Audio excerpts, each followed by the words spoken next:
welcome to this week's episode of the Art of Weightlifting Fitness and Nutrition Show. My name is Taylor Ryan. I'm your host.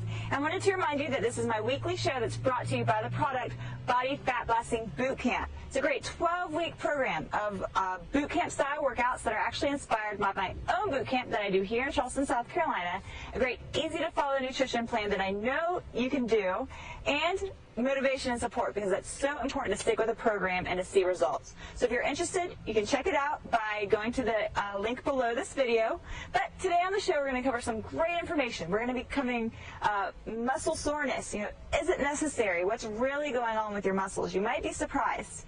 And when it comes to nutrition, I want to talk to you about high fructose corn syrup. What exactly is high fructose corn syrup, and why is it that everyone's so afraid to put it into their diet? And when it comes to fitness and the fun, we're going to talk about fructose corn syrup again. And then I also want to talk to you about something that's going on in the news right now that actually involves our children and the foster care system and the health system as well when it comes to obesity. So get ready. We've got a great show ahead of us. Let's go ahead and get right into the fitness information.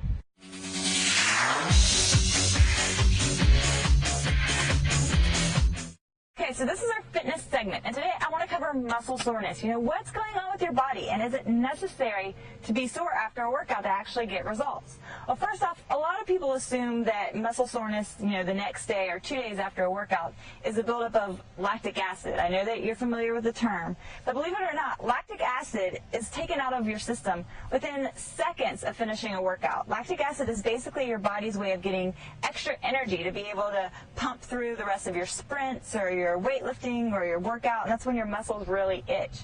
But once the workout's finished, the lactic acid gets absorbed by the bloodstream and it's not there anymore.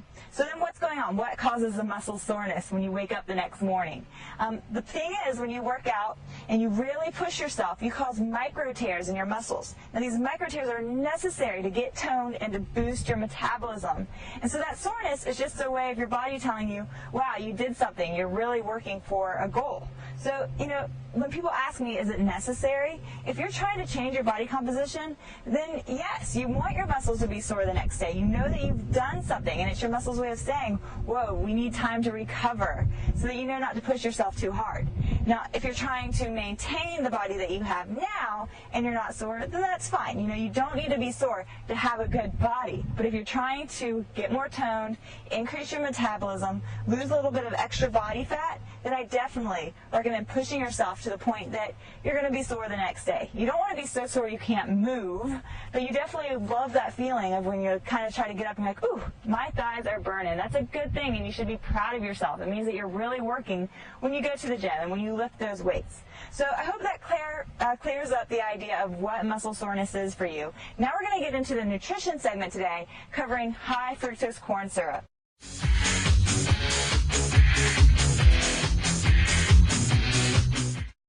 This week at my local boot camps, their nutrition challenge was to give up all foods that contain high fructose corn syrup. Not just foods that listed it as a top 5 ingredient, but if it listed it all together. Now, as you can imagine, this was actually quite a challenge for everybody, but I wanted to really show everything that high fructose corn syrup is in, and then really try to express what it is and why it's so bad for you. So what is high fructose corn syrup? Well, basically, they take corn, which is a grain. A lot of people assume that it's a vegetable and think that, oh, since high fructose corn syrup is made from corn, it must be good for you, right?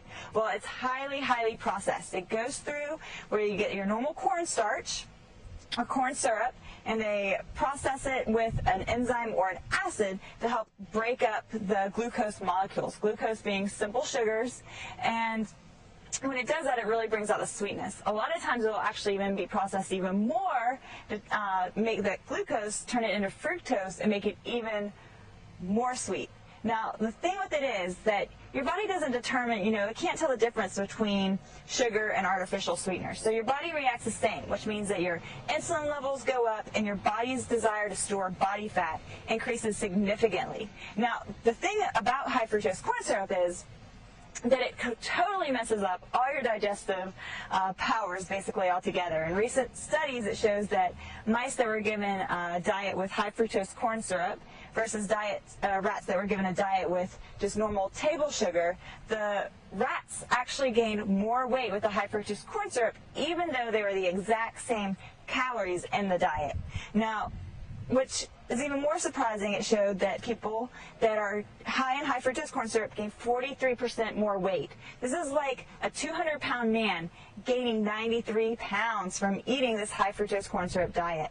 Other side effects of it are metabolic syndromes, where your metabolism just plummets, increase in diabetes, increase in fat storage, linked to all sorts of degenerative diseases and cancer. So, even osteoporosis. So you definitely want to try to maintain it. And get rid of it. We do not want to maintain it. You know, what surprises me even more is that most countries around the world that are developed, they ban the use of high fructose corn syrup in all their processed foods. So if you go drink a Coke over in Europe, it doesn't taste anything like ours because they actually use real sugar in their foods. And I'm not saying that sugar is good for you either, but at least it is a little bit less processed. So when you start looking into your food, what can you expect to have high fructose corn syrup? Now, that is quite a tongue twister when you say it so many times. Bread, even whole wheat bread, has it in there. But make sure you get a variety that doesn't. A lot of them will even say on there does not have high fructose corn syrup. Or go with a sprouted Ezekiel bread, yogurts that are non-organic. Anything basically that is processed and comes in a box is going to have it. Junk food, candy, cookies, ice cream. So definitely, next time you're shopping and you're curious, just flip it over. It would be listed in the ingredients. And like I said, challenge yourself. Don't just look for the ingredients that are the top 5, because the way that ingredients are listed, it's what's in there most is listed first, and then as you go down the list, those items are in the food less and less. But try to avoid it altogether. So I hope that answers some questions. I did get a question at my boot camp this week. Is high fructose corn syrup and corn syrup the same thing? And I hope I've covered that. It is not the same thing. It's corn syrup, just processed even more. So keep it out of your diet. Follow the rest of the world that doesn't even allow it. So next we're going to go into fitness fun, and it's going to include. I'm going to bring the challenge to you guys, and then I have something that's really controversial right now going on in the news.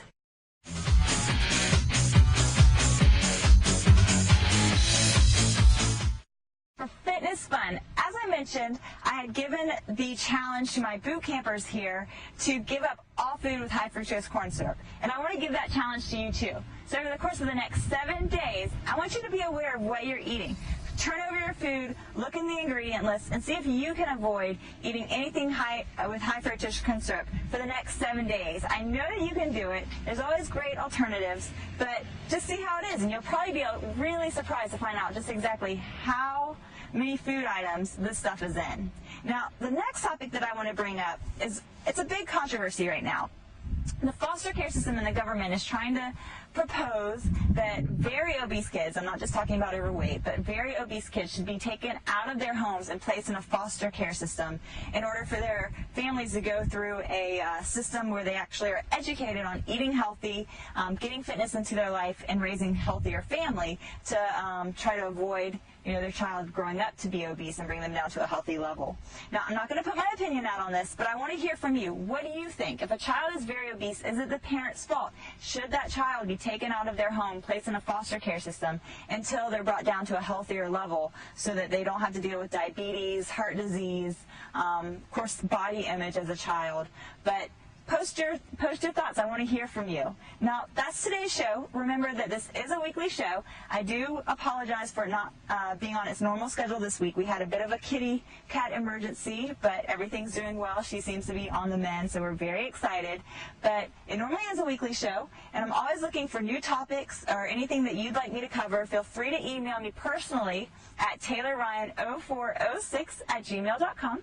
And remember, this is brought to you by my product, the Body Fat fatblastingbootcamp.com. It's a great 12-week program. The workouts are based on my real-life boot camps. They're fast, they're to the point, they're made so you can do them at home with minimal equipment, or you can take them with you to the gym. But they're made to help increase your metabolism and blast body fat. Now, you also get a 12-week step-by-step nutrition program, great recipes, easy to follow, easy to implement into your entire family, and then you get the motivational support. You actually get to talk to me bi-weekly, ask me any questions that you have, any concerns, so that we make sure that you stay on the path to success, because that's what it's all about. And if you stay on the program for the 12 weeks, you're going to see dramatic changes in your body. I know you're going to love it, so check it out. You can find out the information right below for fatblastingbootcamp.com, and I look forward to seeing you next week.